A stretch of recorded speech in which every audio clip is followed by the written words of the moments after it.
this is a Nearstream VM33 and it's a very interesting camera because it's actually catered for people who want to stream outdoor live events such as weddings, football games, or funerals. However, you can very easily use it as a standard webcam for your streaming setup by just plugging in a USB-C cable on the back of it straight into your computer. Now, yes, they did send me this camera for absolutely free. However, I emailed them and told them that I'll be giving my own honest opinion. So nothing I say in this video is endorsed or sponsored or paid to be brought to you guys. Coming to the specs of this camera, it does feature a 10x optical zoom and a 4x digital zoom, which obviously you won't be using indoors, so that's for your outdoor events. You do have 8 microphones on the top, which again, for streamers that are indoors, you're not gonna use that. You can have your own nice microphone connected to your computer.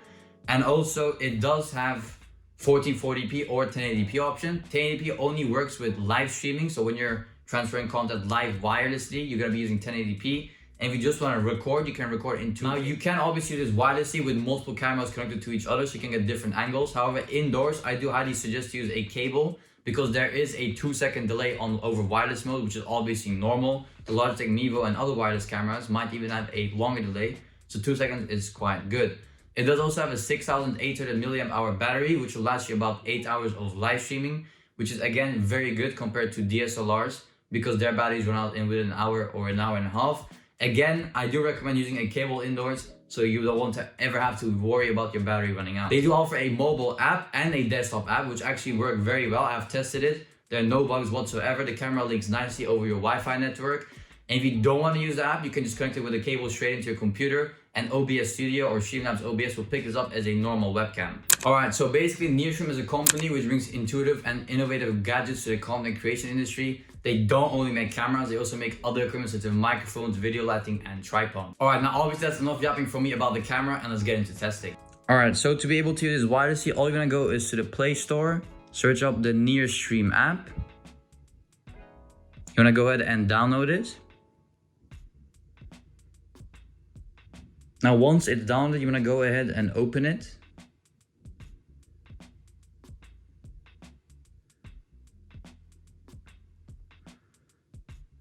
Once you have it open, just allow it to use your location and Bluetooth.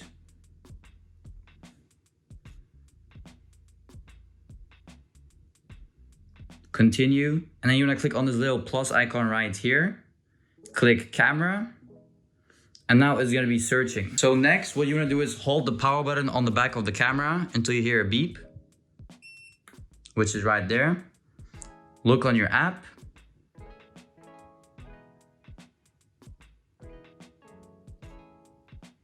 Make sure the camera and phone are close to the app. Now, as you can see, we have found our camera. We just want to connect. I already linked it to my router, but it works the exact same way. Click on the plus. You're gonna click continue. It will ask you to connect to your router. Now that you see the camera is connected, we can actually see ourselves right here. It is a little laggy because it's over live cam, but it's gonna fix itself. As you can see, it works perfectly. 2-second delay, and that's how you do it. Alright, so all you want to do is to be able to use it as a webcam is just flip it around and plug in a USB-C cable into the back of this. And then plug the other USB-A end into your laptop and you should be good to go. Now do keep in mind that I bought this cable extra. It was like $3 for a 3-meter USB-C to USB-A cable. The cable they include is, I think, way too short. So that's kind of a downside, but it's just a couple of dollars. So now, once you have opened your Nearstream desktop app, all you want to do is click on the plus button over here, and your camera should pop up right over here. Just click connect.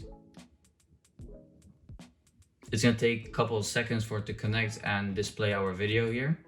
As you can see, the microphone's already picked me up. Click continue.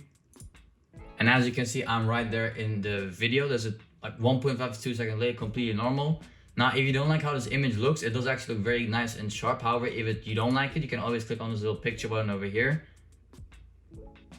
And then click on the gear icon. You can go to camera input quality. You can change everything here. So now it's 720p, but I can choose 1080p high. It will be a higher delay and the quality will look obviously much better. However, if you're using cable, always shoot a 1080p high. If you click on the little 3 dots here, you can click image adjustments. And over here, you have a bunch of settings you can change. You can change from autofocus to manual focus. Turn it back on. You can have your zoom over here. As you can see, there we go, we're zoomed in. Now we can zoom all the way back out. You can over here change your saturation, hue, brightness, contrast, white balance. You can change from auto to manual. You can obviously turn on HDR as well. This camera does support it. Double click to confirm. And also you can click on the image style, which is a very nice thing. And you can go over here and choose linear, soft, vibrant. So you can choose vibrant right there. And it's gonna take a couple of seconds to update the camera, and there you go. The image looks much more vibrant and looks much better in my opinion as well. I'll turn off the HDR because it's lagging with my lights, which is normal. And there we go. This is how it looks in vibrant. I think it's a great camera, and this is how I use the desktop app. How it look like if you're gaming and have a streaming setup. So all I did was click on the plus button, go to video capture device, and then select this as a webcam, just like how we'd add a normal webcam. And I think this looks amazing. I cannot, with my bare eye, see a distinguishable difference in between this Nearstream VM33 and my DSLR camera setup, which I normally use.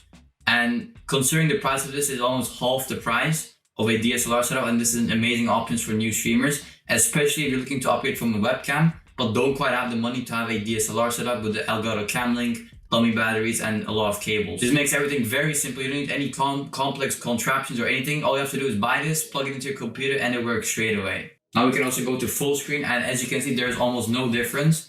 And also, obviously, if you go back to your gaming scene, since the webcam is so small in the corner of your screen, you'll see no difference between a DSLR and this. However, if you do go to a full screen, you will see that the DSLR probably has a more cinematic look. However, you can easily do this with the Nearstream as well by just changing several settings in the camera software. And this is an amazing camera to use wired or wirelessly. You could have one of these attached to your ceiling as a room cam wirelessly. You wouldn't need to have a cable running across your room. And this is an amazing camera, especially for streaming.